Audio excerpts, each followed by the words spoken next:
सुरेश का घर। सुरेश की माताजी को घेरकर सुरेश के दोनों बच्चे आलोक और पीहू बैठे हैं और दादी से कहानी सुनने की जिद कर रहे हैं। दादी कहानी सुनाओ ना। हाँ दादी, कहानी सुनाओ ना। अरे सुना रही हूँ कहानी, रुको तो सही, सोचने दो कोई कहानी। मैं बताऊं किसकी कहानी सुनाऊं?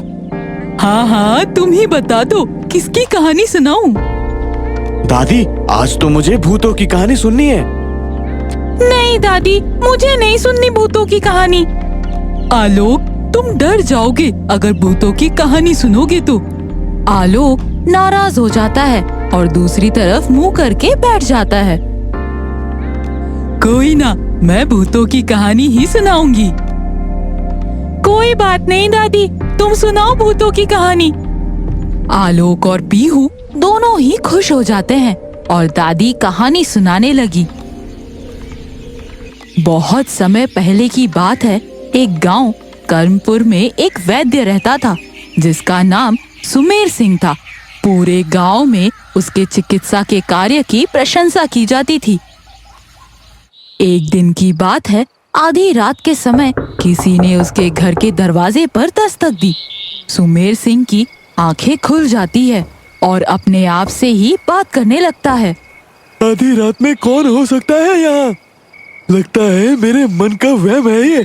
चल यार, सो जाता हूँ अब। जैसे ही सुमेर सिंह सोने की कोशिश करने लगता है, वैसे ही उसे लगा जैसे फिर से किसी ने उसके दरवाजे पर दस्तक दी हो। हे भगवान, कौन हो सकता है इतनी रात को? सुमेर सिंह कमरे से उठकर दरवाजा खोलने के लिए दरवाजे तक आता है और दरवाजा खोलता है तो उसे वहाँ कोई नजर ही नहीं आता। बाहर सड़क पर कुत्ते लगातार भौंके जा रहे थे। चलती हुई हवा पेड़ों की पत्तियों के साथ एक अजीब सी भयानक ध्वनि उत्पन्न कर रही थी। आकाश में बादल गहराए हुए थे जिससे चांद पूरी तरह छिप गया था और बाहर के अंधकार ने इस माहौल को एकदम डरावना बना दिया था। सुमेर सिंह ने बाहर निकलकर इधर उधर देखने की कोशिश की, लेकिन उसे अंधेरे में कोई नजर नहीं आया। सुमेर सिंह के मन में एक अजीब सी सिरहन होने लगी, लेकिन उसने इसे नजरअंदाज करके वापस दरवाजा बंद किया और वापस बिस्तर में जाने लगा। इतनी रात में कौन हो सकता है? या सिर्फ मेरे मन का वहम है ये सब? या फिर कोई चुड़ैल तो नहीं है जिसकी कहानी इस गांव में अक्सर सुनाई जाती है? सुमेर सिंह ने अपने हाथ से अपनी कनपट्टी पर एक चपाट लगाई। नहीं, जाने दे, कोई नहीं, मन का वहम है ये सब। सुमेर सिंह जैसे ही वापस बिस्तर पर लेटा, तभी अचानक से फिर दरवाजे पर दस्तक हुई। अब की बार हुई दस्तक लगातार हुए जा रही थी, मानो अगर कुछ ही पल में दरवाजा नहीं खोला गया तो दरवाजा तोड़ दिया जाएगा। लगातार होती दस्तक ने सुमेर सिंह को डरा दिया। वो पूरा पसीना में भीग गया। उसके पैरों में इतनी जान नहीं बची कि वो दरवाजे तक चलकर जा सके और ना हाथों में इतनी ताकत कि दरवाजा को खोल सके। फिर भी डरते हुए वो दरवाजे तक आया और कांपते हुए हाथों से उसने दरवाजा खोला। सामने एक बहुत खूबसूरत महिला हाथों में लालटेन लिए खड़ी हुई थी। दरवाजा खोलते ही उस महिला ने कहा, बैती जी, जल्दी चलो, मेरी बहन को बच्चा होने वाला है। लेकिन तुम तो इस गांव की नहीं लगती और रात को मैं दूसरे गांव में नहीं जाता। क्या आप मुझे नहीं पहचानते? मैं तो आपको अच्छे से जानती हूँ और आप तो गांव की बात कर रहे हैं। मैं तो रहती भी इसी मोहल्ले में हूँ, बिल्कुल आपके घर के पीछे। लेकिन मेरे घर के पीछे तो एक खंडर है और उसमें तो कोई नहीं रहता है। हाँ, हम उसी खंडर में रहते हैं। आप बाकी बात वहाँ पर कर लेना, लेकिन अभी आप जल्दी चलो।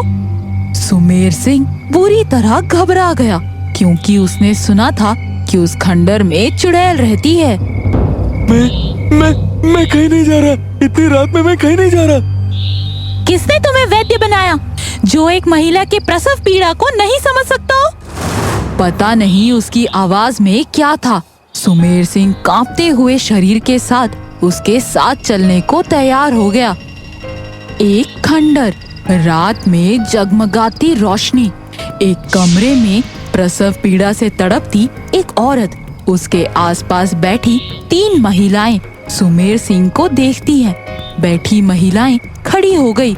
सुमेर सिंह ने उस महिला की जांच की और उसे कुछ दवा पिलाई, जिससे कुछ ही देर में उसकी प्रसव पीड़ा खत्म हो गई और उस महिला ने एक सुंदर से बच्चे को जन्म दिया। वहाँ उपस्थित हर कोई बहुत खुश था। वे सभी सुमेर सिंह को बधाई दे रही थी और अनेक उपहार भी। लेकिन सुमेर सिंह तो किसी प्रकार यहाँ से निकलना चाहता था। उसके मन के डर को समझाते हुए उसे लाने वाली महिला जो चुड़ैल थी और वो खंडर उनका अड्डा था। उस चुड़ैल ने कहा, डरो मत, हम तुम्हें कुछ नहीं कहेंगे और ना ही हम किसी को कुछ कहते हैं। जैसे इंसानों में अच्छे और बुरे दोनों तरह के लोग होते हैं, ऐसा ही हमारे यहाँ भी होता है। हम बुरे नहीं हैं और ना ही तुम्हें कोई नुकसान पहुँचाएंगे। जिस सुरक्षा के साथ तुम्हें यहाँ लाया गया है, वैसे ही तुम्हें वापस छोड़कर भी आएंगे। वो महिला सुमेर सिंह को वापस उसके घर तक छोड़ जाती है। लेकिन सुमेर सिंह के मन में इतना डर बैठ चुका था कि उसने वो घर हमेशा हमेशा के लिए छोड़ दिया और दूसरे गांव में जाकर रहने लगा। डर के कारण उसकी तबीयत भी खराब होने लगी और कुछ समय बाद ही उसकी मृत्यु हो गई।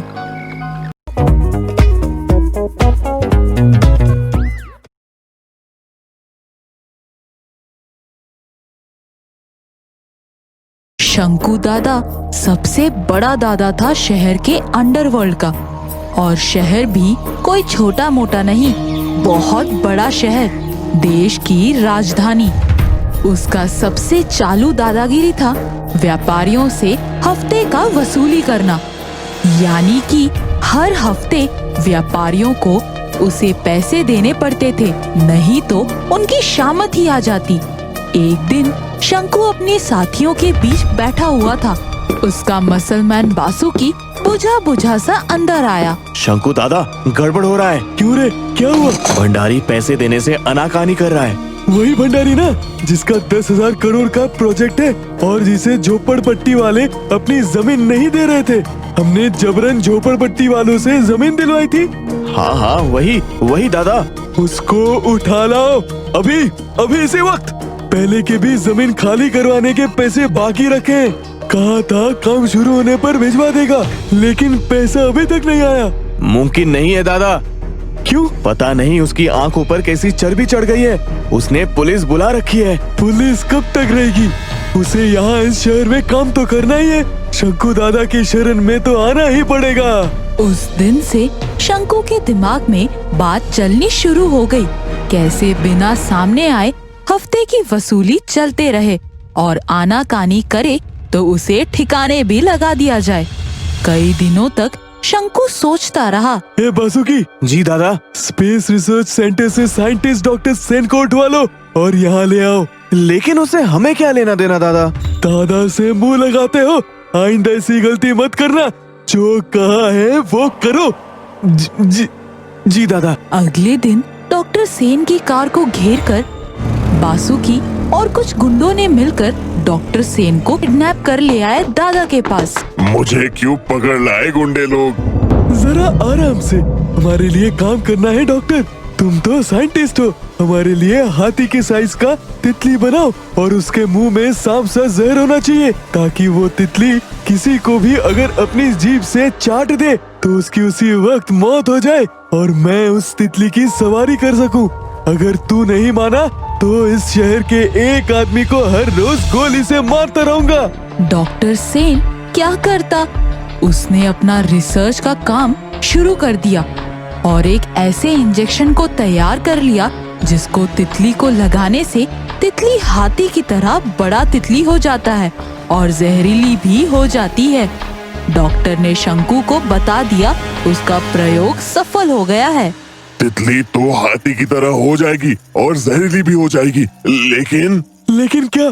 जल्दी बताओ। एक बड़ी तितली एक ही दिन जिंदा रह पाएगी, इसलिए हर रोज एक तितली को बड़ी और जहरीली बनाने के लिए इंजेक्शन देने पड़ेंगे और तितली की पीठ पर सवार होकर जो बोलोगे तितली वो मानेगी।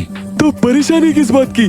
तू तो रहेगा हमारे साथ। डॉक्टर सेन समझ गया कि उसकी जान शंकु से नहीं छूटने वाली। अगले दिन शंकु बहुत सारे तितली इकट्ठा करवा कर रखवा लिए। डॉक्टर ने एक तितली को इंजेक्शन लगा दिया, वो बढ़ने लगी। वो हाथी कद जितनी बड़ी हो गई। शंकु बहुत खुश हो गया। शंकु बहुत खुश हुआ रे डॉक्टर, अब मैं इसकी सवारी करूँगा। वो तितली की पीठ पर सवार हो गया। तितली उसे लेकर उड़ चली। शंकु बहुत खुश हो गया। वो वापस जमीन पर लौट आया। कल इसके जहर की परख करूँगा। इसके पहले जहर से उस भंडारी को मारूंगा जिसने मुझे पैसे देने में आनाकानी की। अब मुझे कोई पुलिस भी नहीं पकड़ पाएगी। दिन ढलते ही वो तितली मर गई। अगले दिन दूसरी तितली को इंजेक्शन लगाया गया। उस बड़ी सी तितली पर सवार होकर शंकु उड़ता हुआ पहुंच गया भंडारी के पास। भंडारी उस बड़े से तितली को अपने पास आता देख बुरी तरह घबरा चुका था। ये मैं हूँ भंडारी, शंकु दादा। मैं किसी धोखेबाज को नहीं छोड़ता। अभी तू गया। उसने तितली को हिदायत दी भंडारी को चाटने की, मगर तितली ने लंबी सूंड सा जीभ निकालकर शंकु को ही चाट दिया। एक झटके में शंकु की मौत हो गई। तब दिन भी ढल गया था।